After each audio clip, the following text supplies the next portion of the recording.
Hola, soy Juan Pablo Raba y junto a Celia, plataforma líder en Latinoamérica para el cuidado de la salud mental y el bienestar emocional, te damos la bienvenida a Los Hombres Sí Lloran. Este es un espacio seguro dedicado a explorar un tema crucial y a menudo pasado por alto, la salud mental, mientras rompemos con los estigmas y estereotipos que la rodean. Acompáñame en este viaje personal mientras yo navego por una crisis de mediana edad y comparto el impacto que ha tenido en mi bienestar emocional. Junto a Celia, cada miércoles traeremos conversaciones sinceras con amigos extraordinarios y entrevistas con expertos que nos ofrecerán consejos prácticos para profundizar en las complejidades de la salud mental y la importancia de levantar la mano y buscar ayuda. Los hombres sí lloran, donde la vulnerabilidad es nuestra mayor fortaleza. Juan Carlos Rincón Escalante, eres mi primer invitado. Qué honor, gracias Juan. A estas conversaciones. Habíamos pensado que si les poníamos entrevistas, pero no, creemos que son conversaciones con interés común, que en este caso, en particular, para mí es hablar sobre salud mental masculina. Digamos que va a estar un poco enfocado hacia allá, pero creo que cuando hablas de algo así, pues terminas eventualmente permeando hacia todo el mundo, ¿no? Hacia cualquier género. Y quería que fueras la primera persona porque llevamos meses tratando de encontrarnos, llevamos meses planificando hacer algo juntos. Y bueno, creo que llegó la oportunidad, así que te agradezco mucho porque estés aquí y porque seas tú el que me quite la virginidad. No, Juan, me siento honrado. Me parece importantísimo que hablemos de esto porque estamos en una crisis. Sí. Los hombres nos estamos muriendo por culpa de esto, o estamos sufriendo en silencio por culpa de esto, o también estamos haciendo mucho daño También. por no hablar nunca de salud mental. Me parece importantísimo que tengamos estos espacios y qué honor estar acá. Escribiste un libro. Escribe un libro. La depresión no existe. Con el no tachado. Con el no tachado. Para que no nos... No tachado. Guía para no causar daño cuando hables con una persona deprimida. Te voy a hacer una pregunta. ¿La depresión existe? Según mi papá, no. Según el mío tampoco. Y mi papá decía que él siempre tenía razón. Según mi papá y según como 2/3 de los mensajes que me llegan, no existe. Eso es Ok. un invento, eso es una moda, eso es un ¿Te capricho. llegan mensajes? Me llegan mensajes todo el tiempo de que estoy vendiendo mentiras, de que estoy permitiendo a la gente disfrazarse sus caprichos. La gente es muy agresiva con el tema. De hecho, me acuerdo que fui a presentar el libro a, no me acuerdo, creo que era Manizales o Pereira, no recuerdo cuál de los dos. Ajá. Y lo estábamos presentando y yo estaba entrevistado con una psicóloga, todo el cuento. Y en la sección de preguntas, a un señor, yo le pongo por ahí unos 70 años, 80 años, alza la mano y empieza a hablar y a decir, no, es que ustedes son una generación de cristal, que vienen a vender estas cosas, que no sirven para nada. Entonces la gente cree que no existe. El problema es que la depresión sí existe. No solamente existe, hay más de 300 millones de personas con depresión. Seguramente hay muchas más porque no se diagnostica. En Latinoamérica nada más. No, en el mundo. Los En el 300 mundo. millones son en el mundo. Ok. Mentira, que haces una analogía con Sí. Latinoamérica. Que Lo es que más, pasa es que claro. con eso llenamos creo que el 75% de todo Sudamérica. Sí, así era. De gente con depresión. No sería un continente muy chévere, pero... o tal vez sí. Pero... Depende cómo se aborde. Exacto. Ok, obviamente la pregunta era una broma, una forma de abrir Claro. esto, pero claramente la depresión existe. Lo sé de primera mano también, pero no vamos a hablar de mí en este momento porque me interesa mucho lo que hiciste tú. Entonces decidiste crear una suerte de manual, sí para la gente obviamente deprimida y que se sintiera que había un espacio y que había empatía, ¿verdad? Pero para que la gente que convive con las personas que tienen depresión aprenda a comunicarse con ellos, ¿cierto? Totalmente. Mira, la depresión es un problema de conexión con el mundo. Las personas que sufrimos depresión empezamos a perder las conexiones con el mundo. Te desconectas de tus amigos, te desconectas de tus parejas, te desconectas de tu familia, te desconectas del goce, te desconectas de la esperanza, de la idea de un proyecto de vida. Tú empiezas a sentir que eres un ser totalmente aislado. Y un poco la persona deprimida, digamos, cuando tú te levantas en la mañana y dices, me quiero morir. O te levantas en la mañana y dices, no me quiero mover. Lo que en últimas estás diciendo es, no tengo maneras de conectarme con el mundo. Soy una persona totalmente fuera de esto. A mí me pasó con el paso de los años, me fui desconectando de mis parejas, me fui desconectando de mis amigos y tal vez el mayor detonante fue que me desconecté de mi mamá. Mi mamá fue, pues es madre divorciada mía, nosotros crecimos muy juntos, yo viviendo en Cúcuta con ella. Y cuando yo llego a Bogotá y la depresión empieza a ser muy pesada en la universidad y luego con el trabajo nos empezamos a alejar. porque mi mamá empieza a frustrarse conmigo. Me dice, pero Claro. ¿cómo así si yo te di todo?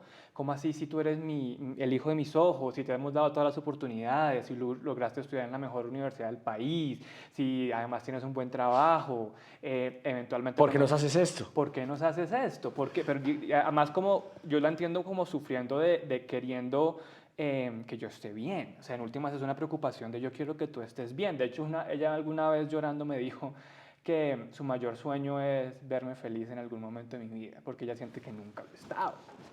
Y esos años, claro, yo además tenía una rabia por dentro que no sabía cómo manejar, tenía un montón de sensaciones que no sabía cómo enfocarlas, entonces ella y yo nos empezamos a distanciar, a tener un montón de choques, al punto en el que yo ya no le contaba nunca cómo yo estoy. Y si tú no le cuentas a la gente cómo estás, esa conexión se va al carajo. Entonces, este libro en última surge como un intento de construir de nuevo esta conexión con ella. Y yo me di cuenta que había una falla comunicacional. Y es como mi lenguaje no es tu lenguaje, ¿cierto? Cuando yo digo me quiero morir, eso significa unas cosas y tú entiendes otras.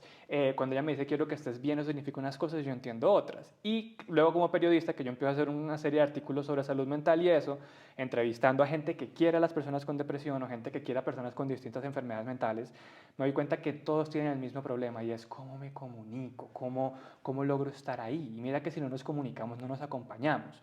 Hay que decirlo, el libro empieza rabioso. Esta es la versión amable, ¿sí? La primera versión La del versión libro, darks. Exacto. La primera versión del libro que lo hicimos con Cecilia, que ya te contaré de ella, se llamaba 10 estupideces que le puedes decir a alguien con depresión, ¿no? Y entraba con los taches arriba, claro, la puya y a cascar, ¿no? Y mi editora, una persona muy sabia que no tiene depresión, además, me dice, Juan... Este libro es para todos. Exacto. Y fue un proceso también muy bonito de pensar mi propia rabia y pensar también entender ambos lados del asunto, porque cuando uno está con la depresión, uno cree que es la víctima siempre, o uno cree que es que no me tratan bien, es que no me entienden, pero acá hay un montón de personas que están intentando ayudar y que no tienen las herramientas. Entonces el libro lo que busca es, yo lo que le digo a la gente, mira, este libro te ahorra 6 meses de choques, ¿sí? Como Claro. ya hemos cometido estos errores, no cometamos estos errores, sigamos.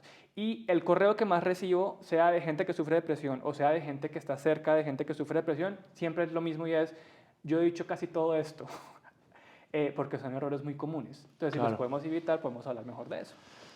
¿En qué momento descubres o te diagnostican? O sea, ¿cuál es ese momento en el que pasas de hay algo conmigo, hay algo distinto, ¿no? A oficialmente entender o saber o que te diagnostiquen que estás deprimido? Mira, eso es un proceso largo, torpe, lleno de obstáculos, lleno de prejuicios. Yo ahora aquí donde estoy con 32 años, habiendo pagado no sé cuánta plata en terapia, cuántos años de terapia, además que he cambiado de terapeuta, ¿no? Como eso es como conseguir pareja, etc. Claro. Ahorita yo puedo creer que yo tengo síntomas de depresión más o menos de que tengo 15, 16 años. Ajá. Pero el primer diagnóstico llega cuando yo tenía por ahí unos 25, 26 años. O sea, hay un Wow. salto de tiempo impresionante, porque claro, lo que uno hace es, lo intenta entender de distintas maneras. Entonces, cuando tenía 15, 16 decía, es que yo estoy enamorado de la tristeza, es que yo soy un poeta, yo soy un artista. sensible, escribía poemas. ¡Sufrir! Exacto, sí, es que soy un genio que vino a sufrir. Muy argentino, el tango. Exacto. Luego en la universidad se convierte en una cosa mucho más agresiva hacia mí mismo. Es como lo que yo me decía, es que tú eres un perezoso, eres un incapaz socialmente, es que no eres capaz de estar en sociedad con otras personas. También en el proceso con las parejas, pues las parejas también influyen mucho en cómo uno se ve y también pues, parejas han tenido sus propios problemas de salud mental, entonces ahí esa combinación hace que uno no sabe muy bien cómo tener el diagnóstico. Eventualmente yo voy a terapia casi que terminando mi carrera y ni siquiera voy por esto, sino voy porque una profesora me está generando mucho estrés, como mucha ansiedad, Sí. y hablando con ese primer psiquiatra, en un momento me dice, yo creo que tú tienes depresión. Y ahí empieza otro largo camino de cómo definimos con eso. Una cosa adicional, cuando estaba en la universidad veo un cómic. Hay un cómic de Ali Brosh, que ella publicaba cómics en internet y publicó un cómic que se ganó premios en Estados Unidos de la APA, de la Asociación de Psicólogos Americanos, se llama Adventures in Depression. Y es ella como contando su depresión, así como con dibujitos de meme, y yo veo eso y digo, yo creo que yo tengo esto. Porque claro, la idea que uno tiene de depresión no es depresión como enfermedad, no es depresión como un problema químico mezclado con asuntos sociales, sino cuando dice yo estoy deprimido es como estoy triste, ¿no? Y la gente dice yo estoy deprimido pero es porque estoy triste. Claro. Y es ver ese cómic, yo empiezo a pensar como de pronto ahí hay algo. pero me daba mucho miedo explorarlo. Igual a sol de hoy me sigue dando como resistencia pese a toda la información que tengo. Y de hecho mi diagnóstico actual es, claro, depresión, pero con trastorno límite de personalidad, Okay. que es Borderline Borderline Personality Disorder, personality. Ajá. que es el que en Hollywood usan para los asesinos en serie. Ya estamos escribiendo el guión, por cierto. Conéctense, sí. Entonces te tengo una pregunta. Como estamos hablando de depresión, digamos, Sí. o comunicación de depresión para dummies, ¿la depresión se nace, se hereda o se hace? Es una buena pregunta. Lo que yo he hablado con las personas expertas en esto, he hablado con muchos terapeutas, psiquiatras y psicólogas, y la realidad es que pasa de todas las formas posibles. Es decir, somos seres humanos, por ende somos dados a deprimirnos. De hecho, el cálculo es que creo que es un tercio de las personas vamos a tener un episodio depresivo severo en nuestras vidas en algún momento. Hay un componente hereditario. De hecho, hay una historia interesante y es, yo tengo 3 hermanas y 2 hermanos. Ajá. Y todos son de mamá distinta y nunca hemos vivido en los mismos lugares, nunca hemos tenido mucho contacto. Y hace un par de años nos sentamos a... ¿Pero mismo papá? Mismo papá. O sea, espérate un momento, son 5 Somos 5. seres humanos de diferentes madres todos. Exacto, y el mismo padre. Ok. Es un experimentador genético. Le digo. Y me senté con mis 3 hermanas por primera vez, los 3 en el mismo lugar a comer, y empezamos a hablar, y cada uno empieza a hablar como de sus problemas de salud mental, y todo apuntaba más o menos a lo mismo, ¿no? Como depresión, ansiedad, y es como, aquí hay un denominador común, que es mi papá, que mi papá es una persona que ha sufrido depresión a lo largo de su vida también, y yo creo que también que mi abuela paterna sufría depresión. Entonces ahí hay un tema de hereditario y la ciencia también lo que muestra es que si hay personas, tus papás o tus abuelos que sufren depresión, es probable que la persona sufra depresión. Trauma generacional. Trauma generacional, entre otras cosas. Sin embargo, también pasa que el mundo nos deprime, pues porque Claro. existir es muy difícil. Entonces, si tú estás en un duelo muy horrible, si has vivido traumas tremendos. Si de pronto, por ejemplo, en pandemia subieron las tasas de depresión y de ansiedad, ¿por qué? Porque la gente se quedó sin trabajo, la gente se quedó sin saber cuándo iban a comer, estaban encerrados, además tenían los duelos de sus familiares. Todo eso lleva a que la gente se deprima. Un poco el problema es, digamos, la gran pregunta es si esto es algo que dura toda la vida o esto es algo que se puede curar o es algo que se aprende a manejar.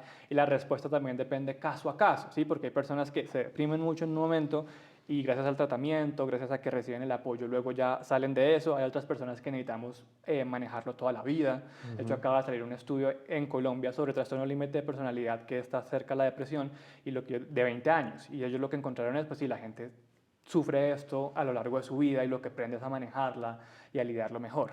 Entonces son muchos factores. El punto es, somos seres humanos que queremos, que amamos, que estamos en el mundo y que sufrimos, y ese sufrimiento a menudo pues se sale de control.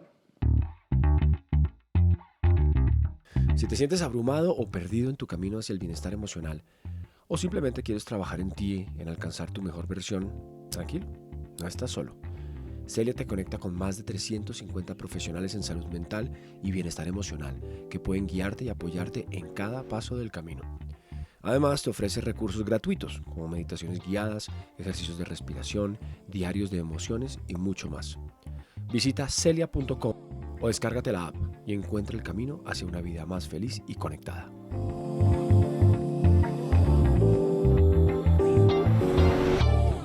Entonces, me hablas de trastorno de límite de personalidad. Sí. ¿Lo dije bien? Sí, sí, sí.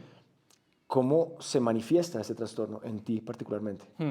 El trastorno límite de personalidad tiene como varios síntomas, pero tal vez el más característico es lo que se llama desregulación emocional. Ajá. Eso en español es básicamente que tú tienes emociones desbordadas. Ok. Se manifiesta de distintas maneras. En mi caso, yo tengo emociones desbordadas con el miedo y con la rabia, ¿sí?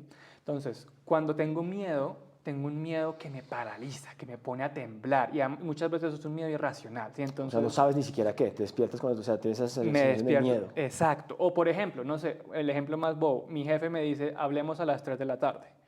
Algo muy normal, ¿cierto? Yo hablo con mi jefe todos los días. Pero mi mente dice, te van a echar. Se dieron cuenta que eres un fracaso y te van a echar. Y empiezo y yo llego temblando a eso. O me pasa mucho que alguien me dice, te voy a contar algo, pero te lo cuento más tarde.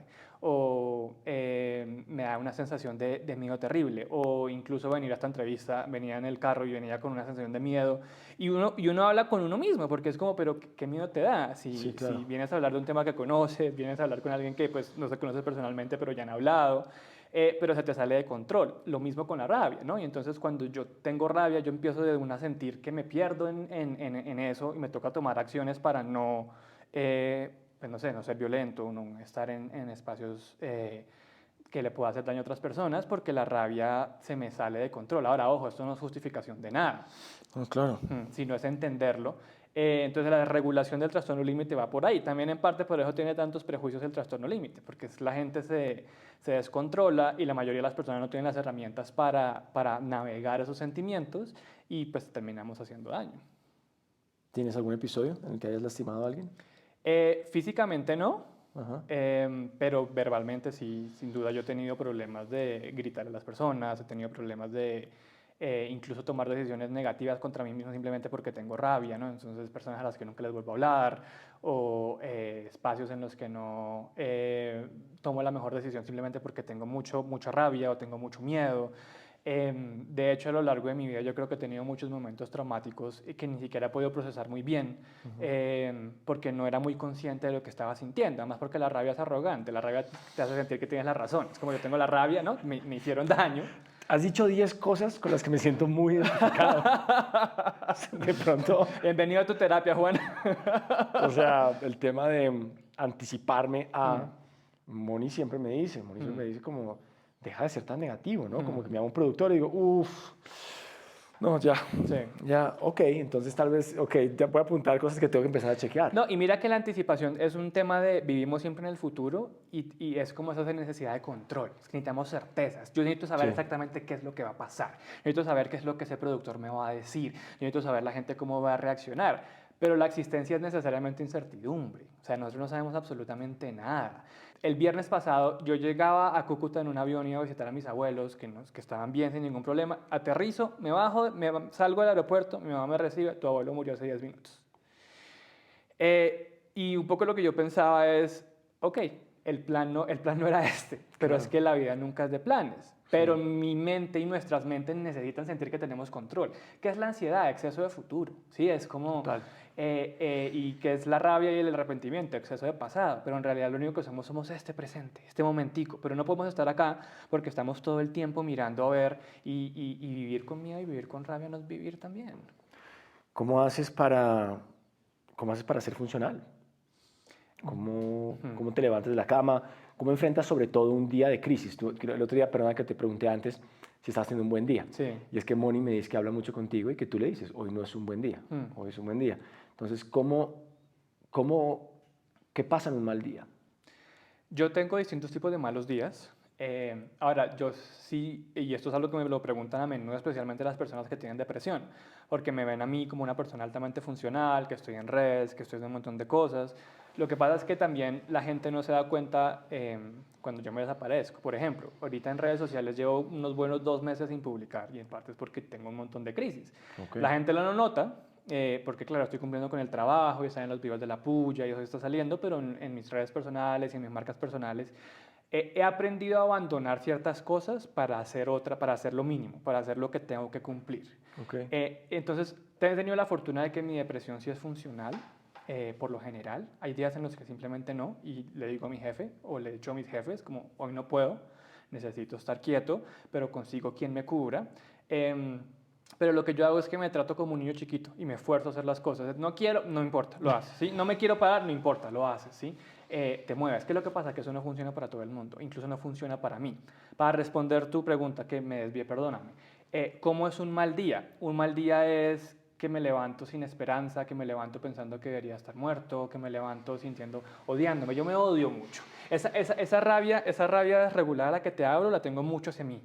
La tengo como que me detesto, que no sirvo, que soy un fracaso, que soy un desperdicio, que no estoy publicando cosas, que además soy un impostor, que no debería estar en donde estoy, que la gente me odia, que no hay espacio y todo el tiempo son estos, entonces me achicopalo y me vuelvo chiquito, chiquito, chiquito, y lo que termina pasando es que me desconecto.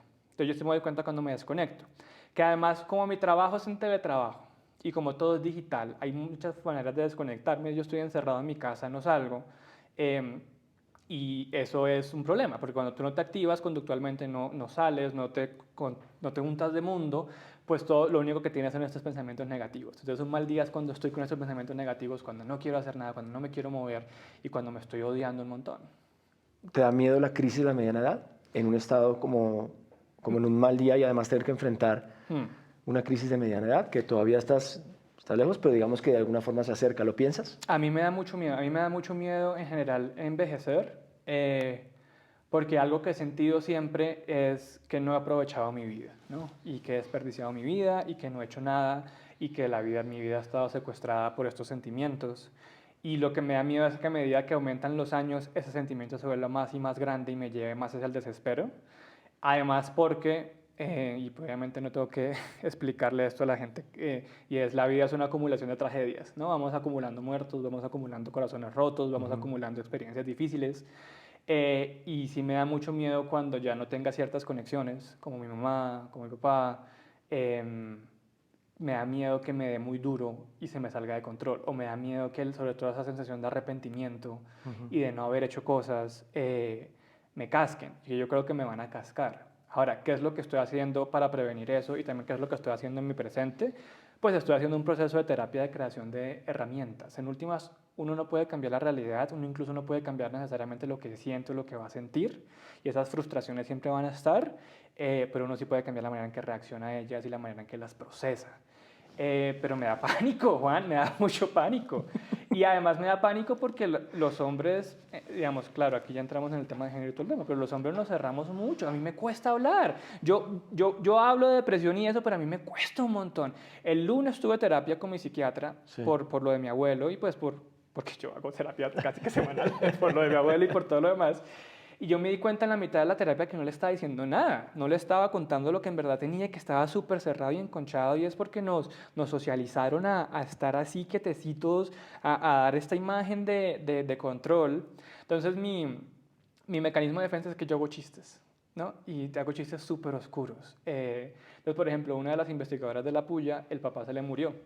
Y nosotros nos hicimos muy amigos a partir de chistes de papá muerto. O sea, es el chiste del papá muerto y toda la gente cuando nos escucha es como, ¿qué carajos? Claro. Pero claro, el problema con el humor es que te aleja del dolor y sobre todo te aleja de la complejidad del sentimiento que tienes por dentro. Bueno, por eso no en vano dicen que los actores que más sufren de depresión son los comediantes. Imagínate, pues claro, el caso de Robin Williams. El Yo caso hablo de mucho Robin del caso de Williams. Robin Williams. Exactamente. Y en general, por ejemplo, la muerte de Philip Seymour Hoffman fue muy dura. Muy dura. Porque es un tipo como tan conectado con los sentimientos, pero en realidad era un ¿Cierto? tipo que te llegaba un dolor por dentro fuertísimo, bueno, y la adicción, que es otro tema, ¿no? Sí. ¿Crees que las personas, porque claro, te oigo, eres pues, un ser humano altamente funcional, eh, pareciera muy disciplinado, o sea, parecieras tener muy identificado y muy organizado. Tienes como un procedimiento, ¿no? Bueno, no en vano, por eso Sí. escribiste un libro que es casi que un manual. ¿Crees que las personas con un alto, con un nivel elevado de conciencia, por así decirlo, o con determinado grado de inteligencia, pueden ser más propensas a estar deprimidas? Mira que de hecho tengo respuestas científicas sobre eso. Estoy viendo clases con un profesor que se llama Daniel García de la Javeriana y su tesis de maestría fue mirar los metaestudios sobre si la inteligencia tiene relación con la depresión. Porque históricamente la respuesta de los científicos ha sido no tiene nada que ver la inteligencia con la depresión. Lo que él encontró en su tesis de maestría es que la estadística la estaban sacando mal y sí, que sí influye, como que hay ciertos grados de inteligencia que tienen más comorbilidad con la depresión y etcétera.